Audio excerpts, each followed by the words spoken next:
তেল হিট হয়ে যাওয়ার পরে দিয়ে দেওয়া হয়েছে জিরে আর আস্ত ধনিয়া, দিয়ে দেওয়া হবে হিং।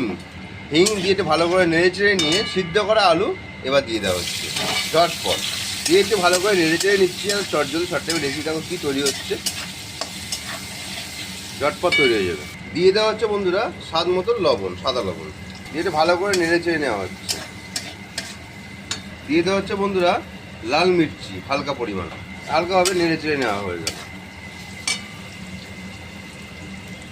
দিয়ে দেবো বন্ধুরা একটু বিট লবণ অল্প পরিমাণ, স্বাদ মতন একটুখানি বিট লবণ দিয়ে দিলাম।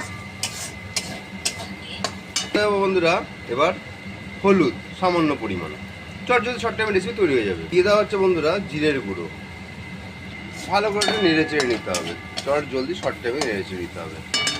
হালকা পরিমাণ দিয়ে দেওয়া হচ্ছে বন্ধুরা গরম মশলা, দিয়ে দেওয়া বন্ধুরা কসুরি মেথি, কচুরি মেথি একটু হালকা পরিমাণ দিয়ে একটু হালকাভাবে নেড়ে চেড়ে নেওয়া হয়ে গেল।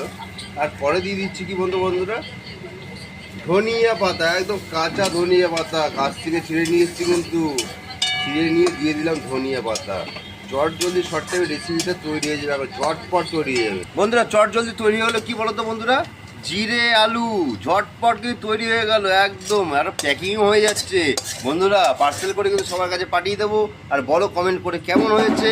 অনেক অনেক রেসিপি তোমাদের জন্য তৈরি করব, আর তোমরা যদি পাশে থাকো অবশ্যই অনেক রেসিপি তৈরি করো। টাটা বন্ধুরা, ভালো থাকবে সুস্থ থাকবে এটা কামনা করি। আমার ইউটিউব চ্যানেলও আছে বিবেক রয় বলে, যদি পারো তোমরা একটু সাবস্ক্রাইব করে দেবে।